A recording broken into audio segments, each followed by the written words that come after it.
Do you dream about your next trip? You're in the right place. On the Time to Talk Travel podcast, we come to you weekly to share places to go and what to do when you get there. Let's dive into this week's adventure. Hi, and welcome back to another episode of Time to Talk Travel. We're here talking about group travel today, but more specifically, the type of group travel that has a very curated itinerary where someone who is an expert or very familiar with the topic or location has done a lot of thoughtful planning around a trip that you can join. We've been seeing this as a trend specifically with women. So you get to a certain age, you're like, I want to see the world, and maybe someone else doesn't want to go with me. It's just time. We are very lucky because Des has actually just launched something that ties directly into this topic. So I'm going to let her lead with why you got into this and what inspired it. What inspired it is I would take trips. Friends back home going, take me, I want to go. Why don't I do that? I'd get 3 to 5 calls a week asking for itineraries for, hey, I'm going to Santorini. I saw your pictures. I want to stay where you stayed. I love traveling the world and I really enjoy sharing it with other people. So if I can bring people along with me and create a company where it actually becomes my next chapter in life where I can make a living doing what I love, by all means. I was nudged along by a company layoff in my career. And I just said, okay, if not now, when? I jumped in, found a friend who wanted to invest and help me create a company. It's called Des Miller Travel Media. It's my jam. My daughter says, Mom. Nobody says that anymore. But my passion, I love it. And I could go on and talk the whole hour about why and what have you. But Naz, you were the one who talked me off the cliff one day when I was like, what am I even thinking? This is a lot. And you said, you just follow your heart. If money had nothing to do with it, what would you be doing? And so every trip I plan is really, okay, if I were going, where would I want to go? What would I want to do? I'm now putting those together for people who are at their next point in life that are hitting where we are. The kids are out of the house. They're no longer having to work and can go, can afford to go, and just don't have people to go with. Yep. So I'm a connector. I like that. Congratulations. It's very exciting. It is. Thank you. And I want to work with every one of you. Part of my business plan is partnering up with my travel writing friends who've gone to amazing places. That's part of the fun. I haven't been everywhere, but I know people who have.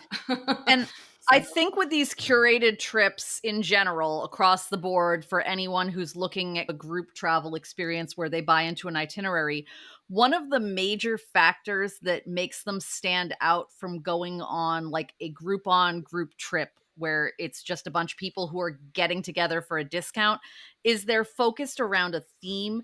And usually there's a ton of passion behind it. It's somebody running it who's been to Italy a ton of times and loves the food and the experiences and has these go-to spots and wants people to really feel immersed and fall in love. It's someone like Kim Marie doing Paris with an art expert where there's a very specific itinerary. So I guess I have to ask, I haven't done a specific tour like this myself. I've looked at some, I've been interested, specifically any World Heritage, UNESCO type ones in countries that are harder to travel in yourself. Ciaran or Mo, have you guys looked at any of these tours or ever done a trip that was focused on a specific kind of interest? I have. I've done whale camp. I've done Nova Scotia trips that are very focused on lighthouses. That was more group travel, but the whale camp was much more community. And I look at these theme trips as it's not just the theme and the place, but it's community oriented. Going with your community and you're coming away with more community. And I think that for me, that's the big draw of this type of trip is that you're plunging into a warm pool that's like somewhere you want to be with people you want to be with, and you hope to take it with you, take it forward into the future beyond the trip. Definitely. I haven't done many in years. I think I may have even met Des at one that our friend Nadia put together. And that was back in the OG blogger days. I think we really saw the value of getting a group of women together who all have a common theme or goal. In a couple of days, you can really create some pretty strong bonds that last, like, I don't even know how many years ago that was, 10, 15, maybe more. Nadia's still doing the yoga trips. I've never gone on one, but geez, every time it pops up, she's doing one in Italy right now, somewhere fabulous. I don't quite have all my kids out of the nest yet. So I still have a 12-year-old who can't drive, obviously, and a 15-year-old. I'm this close to being able to have a little bit more freedom to do those things. And that's when I see a lot of my friends who, whose kids are in high school, even like they're not out of the house, but they have more freedom to be able to do those things and can take a long weekend and go with some friends. A friend of mine just actually went on a retreat. It sounded pretty cool. Literally 12 strangers who all followed The Bachelor. One of the contestants that used to be on The Bachelor organizes these women's retreats. And this one was to the BVI's, and she applied. And I found that interesting that you have to apply for it. Got in. And so she just got back. I just got back. This is why I look like this. I just got back from traveling and I'm exhausted.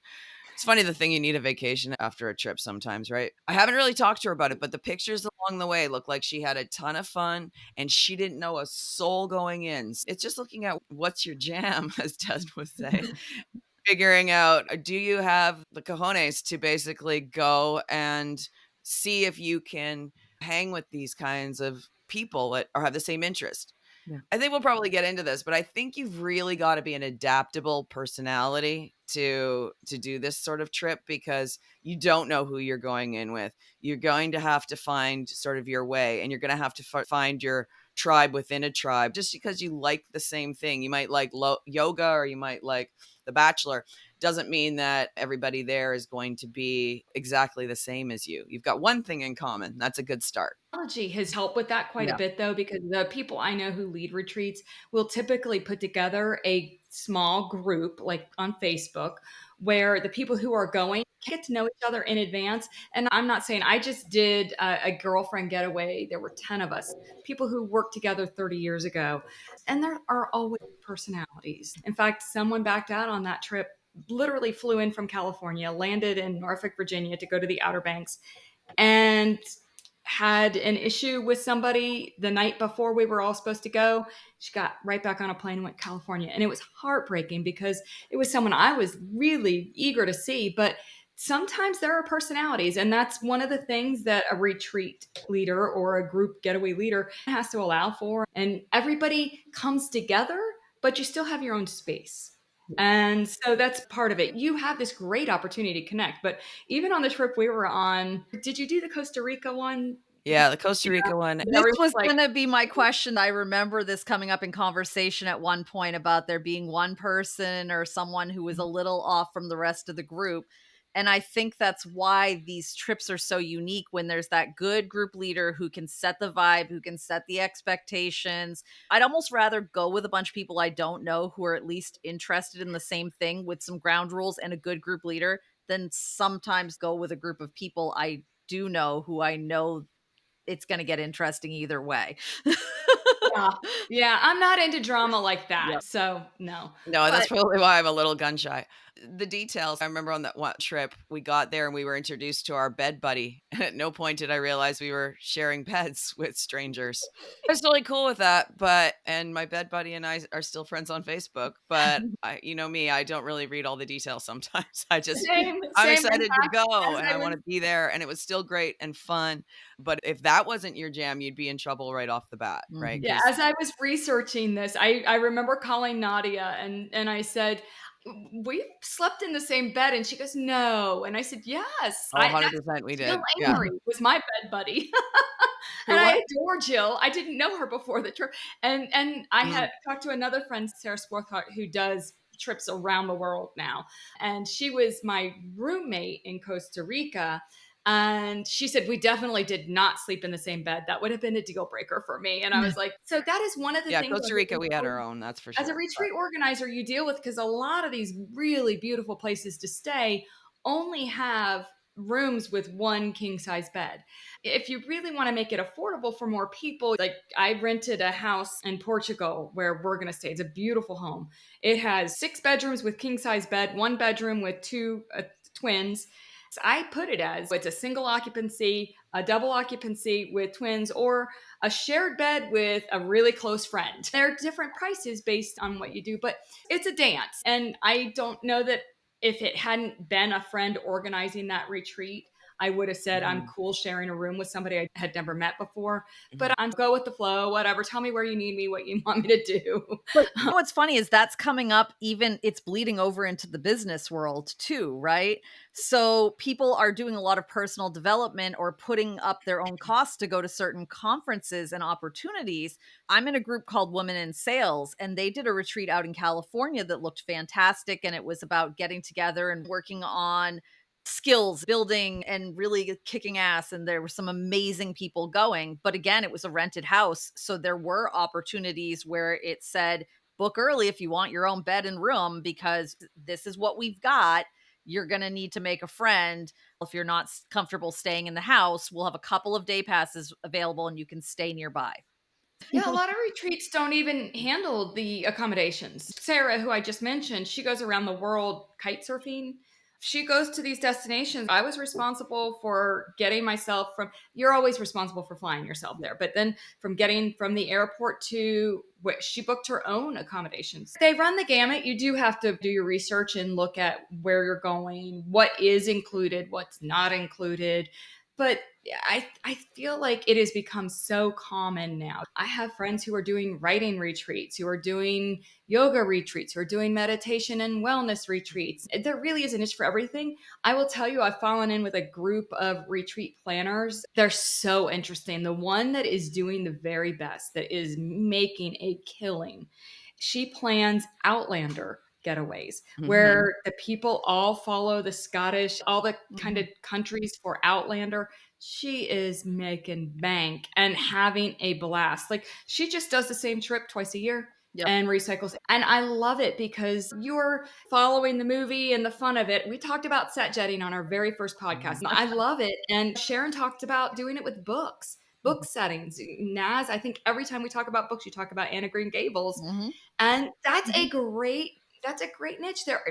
Again, we're hitting that, or maybe it's just my community, the people I know and people I connect with most are just hitting this age where we're looking for our next, what are we going to do with ourselves? We're either done working, retiring, or the kids are out, or we all need purpose. We all need fun. This is a really good way to go fill that bucket. I've talked to so many women who are either divorced, widowed, or have husbands who aren't interested in traveling at all.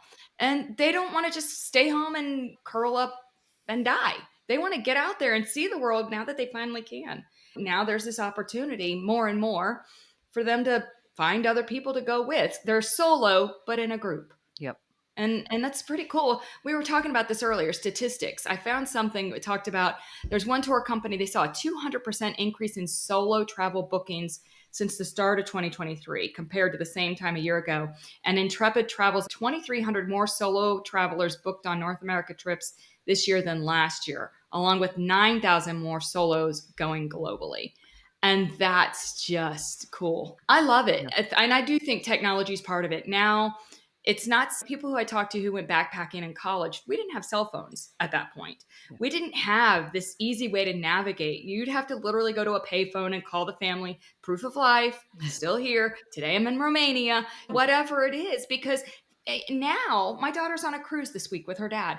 I asked her in advance, where are you even going? I don't know, Mom. I'm just getting on a boat. She called me last night from the cruise. Where are you, kiddo? Oh, we're in Puerto Rico today. Do you know where you're going tomorrow? Nope. But I have. I was going to say, you too. I said, oh, it's funny. I'm going to Puerto Rico in July. It's just this big world has shrunk down to this level. I know where she is because I have 360. She knows where I am because I have 360. We talked about this last year when I was on my travel bender. I didn't really have an itinerary beyond the first 2 weeks. After that, it was like, what country do I want to see this weekend? Even now, it's just so easy to say, I want to go here and find a group of people who are doing exactly that. Yeah. One of the other stats I found had to do with the age range that they were seeing. And it goes back to what I was saying at the beginning about it being women, reconnecting, things like that. One thing that they did say is there were a lot of cultural tours or weeks away that were being booked by all female groups who were coming in individually or a couple at a time that were roughly 50 to 65. That was the biggest age range of growth. And they were talking about how they were trying to either reconnect with old friends or make new ones. And it tipped me off to thinking about it. My grandmother had friends who were her lifelong friends, but she also didn't move anywhere. She stayed very close to where she grew up. Mhm. And so she always had a ton of friends around and also had 8 brothers and sisters, which helped. And I was always like, how come I don't have friends around like she does? I don't have that. They had that. How come I don't have that? And I think this is filling that void that maybe some of us have if we've moved around a lot and not hung on to those friends to be able to go out and find like-minded people, or instead of it being all like, hey, person I haven't talked to in 30 years, or we only talk occasionally, let's go to Estonia together. Instead, it's, hey, there's this really cool tour. I thought you might like it. I'm planning on signing up for it. It's a little low bar for entry. Yeah, totally. So Yeah, Naz, our friends are all over the world. It started with blogging. It really did. I would tell people all that they're like someone everywhere, and I'm like, I truly do, because I can't, that we had this online community of people where if I went to Nova Scotia, I knew someone there, I could stay with them. If I went to Barcelona, I knew someone there, I could stay with them or get together with them. Not maybe not crash at their house. Hey, I'm that kind of gal. You can crash with me if you come to Atlanta. But also, you're right, saying to that friend you went to high school with, hey, time for us to get back together again. Let's do it. Let's figure out where to go, throw a dart on the map, and then find people who can take you there if you'd like. I think it's also, we're drowning in online communities at this point. We all found each other through online communities when that was a rare and special thing. But how many groups do you belong to on Facebook? Like, you can't even read all the notifications. We're drowning in online communities, but we're starving for real connections. The thing about these shared experiences is that they do foster real connections. Unlike the online communities, which are great for meeting people and finding out what your jam is and like what you like.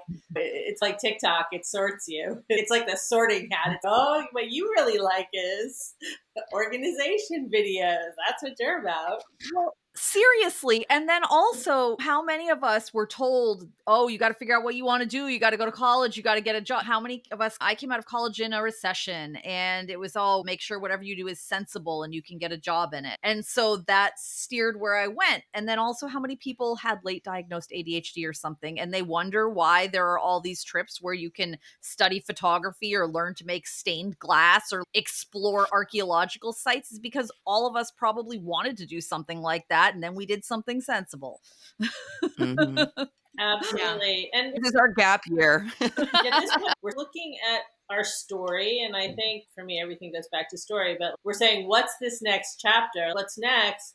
We want to write a good chapter for ourselves. We want to be very like conscious and conscientious about who the characters are and what the action is and what the plot is and what any plot twists are. So it's something you can control, where you're going and who you're going with and what you're interested in. It really is very empowering to do something that is something for yourself that you love and that you have some control over, and that it's a chapter you can write and write well. For sure. It makes you more interesting at dinner parties. It's a big piece of it is that even if you have your solid crew or your regular people you hang out with, it's nice to go through the exercise of meeting new people.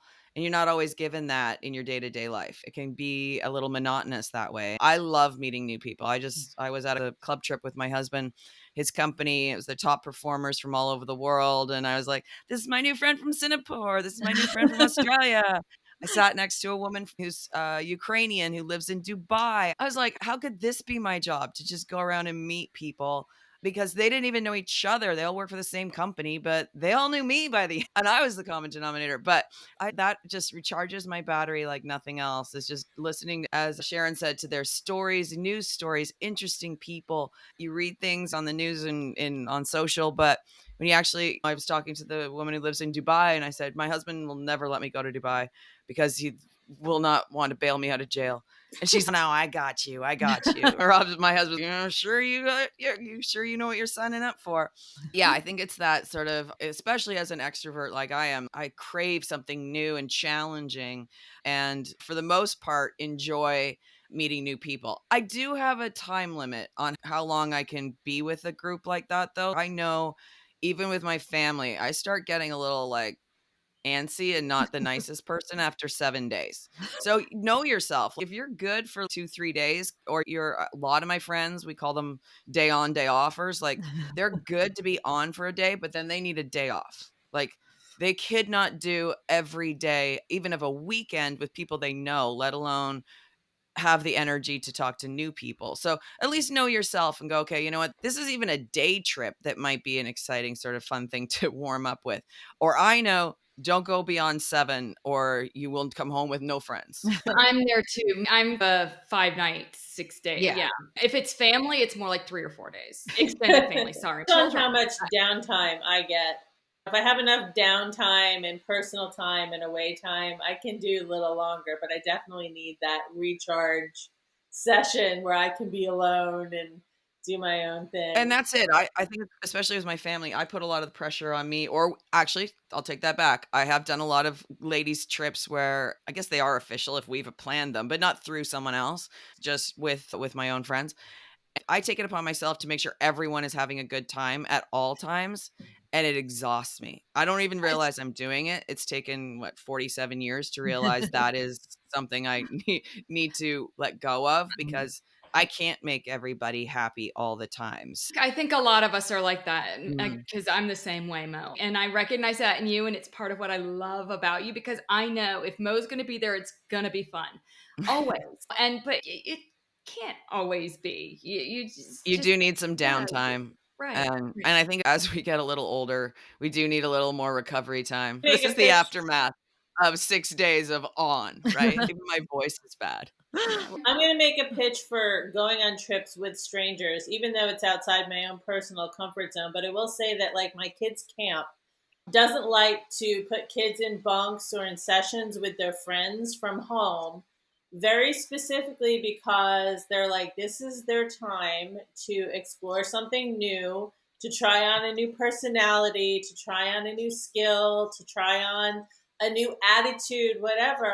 And when you go with people who know you and see you and tell you, no, you're this person, it's very hard to shed that skin. And I think for many of us too, as we look at what's next, like the nice thing about going with strangers is that we're not going with our best friend who knows every detail about our agonizing divorce and who, like, we've shared our therapy sessions with. And as much as we love our friends and our friends are there to support us and they're awesome, they see us a certain way, and that might not be the way that we want to be or that we want to move forward in. So it is very liberating to go on these trips alone and meet new people and try something new. I agree. I was going to say, like Mo did, we are extroverts, but some of my best friends are introverts. And we are the yin and the yang, where they walk in a room and it's anxiety. You don't even want to be there. No.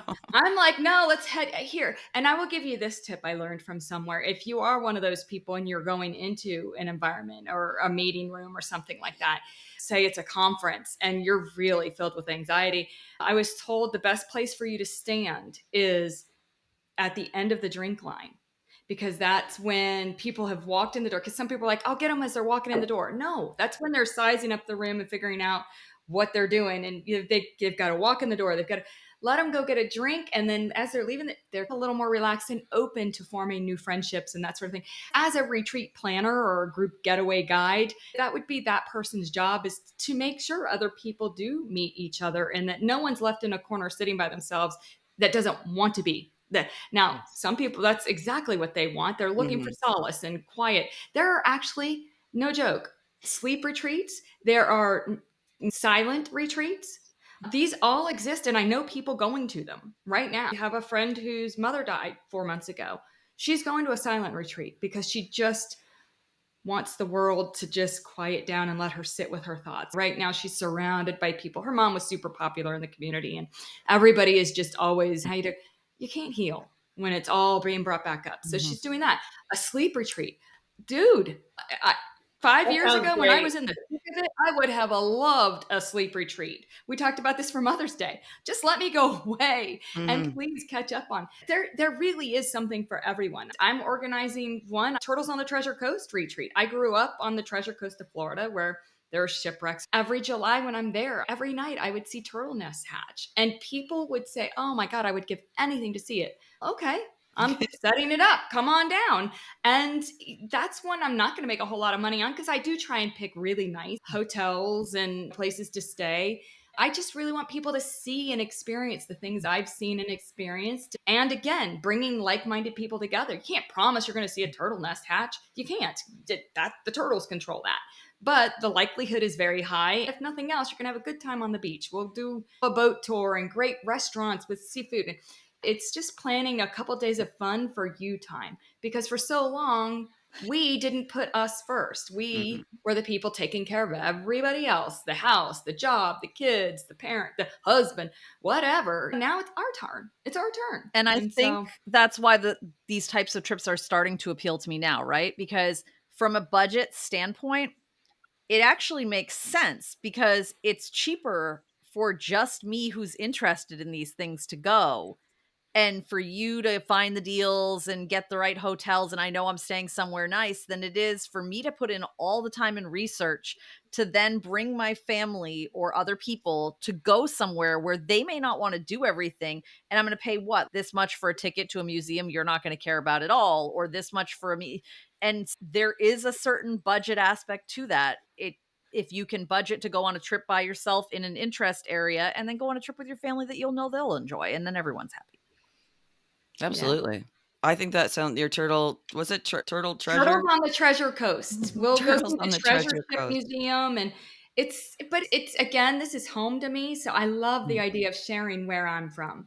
But isn't that the best travel ever? Is when you get to go with a local. Anytime I get invited to go somewhere where I know that is always going to be the best trip. Yeah, 100%. I can tell you exactly what to order when you go to Riverside Cafe. Yeah, exactly. Tuna nachos. They're better than any other place in the world. Anyway, you get my point. But I really love it. I love that I've launched this. A year from now, I'm doing all the things. I've got all lobsters and lighthouses. That was a tour I did with my daughter 2 summers straight. I would love to repeat that with friends where we just ride up the coast and get Toyota or Ford to sponsor us. They gave me cars for this years ago. Why not make it a whole retreat? I love Ted Lasso. I want to put together a Ted Lasso retreat that's Outlander, where I fly people. We go to England, watch the soccer game, and then we go over to Amsterdam, find a boat like Rebecca did.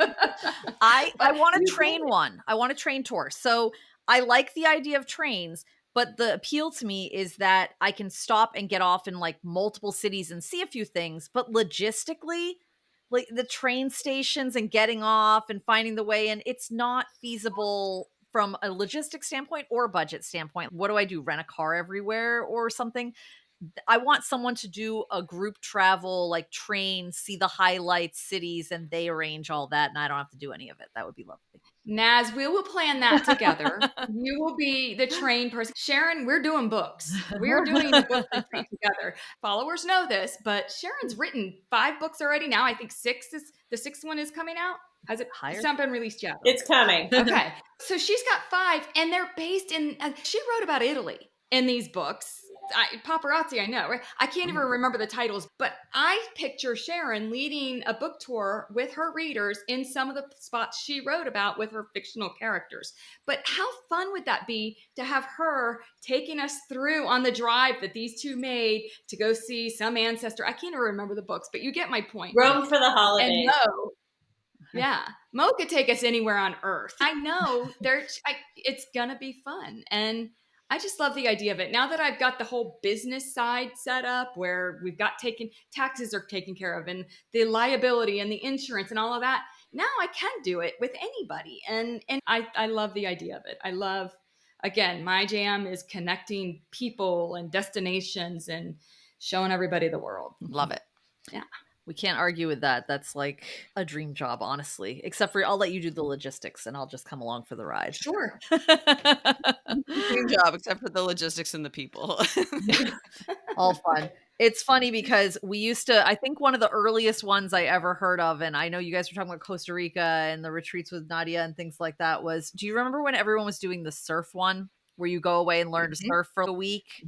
That was Yes. the one that I remember, and I was all like, "Oh, that would be cool." And then I could go and learn to surf without looking like a fool. Like I might be a late bloomer in some things. I grew up in New England and never learned to ski. I'd like to go somewhere and try it away from other people where no one I know can see me. These are great ideas. Yeah. Yep. La Jolla surf divas are awesome for that. You can come stay here and learn to surf too. Portugal is my retreat in October, and it's the Finding Your Next, but we're staying on the Silver Coast, and we're taking a day trip up to Nazaré and seeing the 80-foot waves. We will not be surfing in these 80-foot waves, but we will be watching from the lighthouse in all of the epic videos. If you could organize a trip, where would you take your trip to, and what? I need more time to think about that. I have so many things that I would love to do. Like I'd love to do more archaeological trips. My daughter's an archaeologist, and she is constantly telling me about all these phenomenal things that I've never even heard of. And some of my favorite things when I have traveled have been archaeological ruins I've stumbled on. So I'd love to do more of that. But then there's lots of nature stuff, and there's city stuff, and there's knitting and yarn. I love looking at yarn production. I could come up with theme trips all day long. What about you, Mo? Can't say I ever would have come up with a yarn trip, but I'd do it. I would do anything. I just love to go places.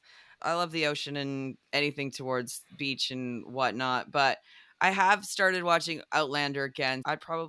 Although I don't know that I'd want to do it with a group. I'd have to see who the group was because I don't do necessarily well in a group situation because I'm a bit of a heckler. So it'd have to be like a really fun group who's like drinking wine along the way or trying scotch or something, loosen everybody up. Because if everyone's like dead serious about it and they're like think these people are real, then I would probably get kicked off the tour. Oh, I like the idea of it. I want to go to Scotland and I want to see the places. So there you go. I think you're more along the line of a kind of a girlfriend getaway or even a couple getaway. I do like couple getaways, and we didn't touch on that. We could talk about that time for sure because I think that I do that more often now than I ever have. We like our husbands and we like to go places with them, and we find other people we like and we go places. That's another retreat idea that is super hot right now that I brought up is couples retreats and reconnecting. Once the kids are out of the house, a lot of people don't even know each other anymore and rekindling the spark kind of thing. That is not in the case with you. I know that. You guys are great. No, but we've made a conscious effort to make date nights and trips away and even just nights away for that reason because you do get stuck in the slog of everyday life and yeah, enjoying your partner is a good thing, especially once your kids are gone and you're like, oh, hey, it's just me and you. Yep. Yeah, definitely. I think that would be something I'd be interested in down the road a little bit. Our kids are still pretty young, so it's a matter of kind of trading off and taking turns and going away occasionally when we can fit it in. But I don't know. For me, I think I was trying to think about what my bucket list trip would be. I think I loved Sri Lanka. I'd love to go back and see more of the island with people. And I know Meagan Wristen did a trip there or has it coming up maybe, and timing wasn't good for me. The other one is I just like weird sites or like ancient things, seeing any UNESCO, anything with a lot of history. And if there's a place to see a lot of different things at once, that for me would be it. And preferably not somewhere where I'm going to have to worry about a bunch of people in the water getting stung by jellyfish or eaten by gators or whatever. I don't want it. I like the New England Ocean where you just look at it, it's pretty. You dip your feet in, it's cold. Woo! Nothing eats you. I want the opposite ocean, please. Yes. I want to go diving in it. Oh, I just not want my all thing. I want to see all the places. I want to do all the things. Exactly. I want a trip to Dubai that I don't get arrested on. Yeah. You have a friend now who can make sure that they steer you around. Talk to Irina. Hook it up. Good. This is good. I think that we're going to see even more of this going forward. We know that it's starting to trend. We know that these trips are just getting more and more abundant and more specific so you can really pick the right one for you. And we could do a whole nother episode on how to choose the right trip and vet it out ahead of time. But you know what? We'll save that one for when Des has done a couple of them and she's ready to give like all the insider tips and pull in the other people who have all the nuggets that we don't see behind the scenes. Anyone have any last pearls of wisdom to share? Do it. Go with an open mind. An open mind. You just never know. The person sitting next to you could become your very best friend for life. Like Mo. Definitely. You know?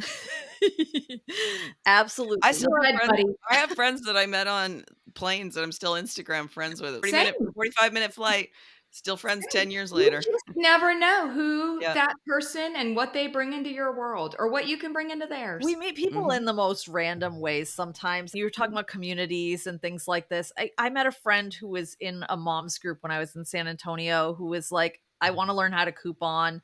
And we jumped on this weird couponing trip with a bunch of people. And then that was what we did. We were both trying to save money. So we just used to go and roam the stores at night with drinks or coffee or whatever and hang out. And it was awesome. So yeah, find your people. Yeah. I love you guys. It's just so random stories sometimes. I know, right? Remember when Naz was a couponer? She literally came to Disney with me and watched the baby Everett when he was little and brought her daughter and stayed so Greg and I could do a retreat thing at the same time for travel writers. She got a trip to Disney out of it and I got a good friend. So it all worked out. Until next time, this was a great topic, and we really would love to hear if you've gone on one of these curated trips or heard about a super cool one. Tell us. We want to know. Meanwhile, I'm going to be on the editing floor here, clipping up some of Ciaran's giant life revelations of the whole drowning in online communities, but starving for real connections. I'm just going to leave you with that again because that was good. Until next time, happy travels. This has been another episode of Time to Talk Travel, brought to you by #travels.com. You can keep in touch with us between episodes by checking out our site, joining our newsletter, or connecting with us on social. We've always got the information you need in our episode notes. Until next time, happy travels, and thanks for being a part of our trip.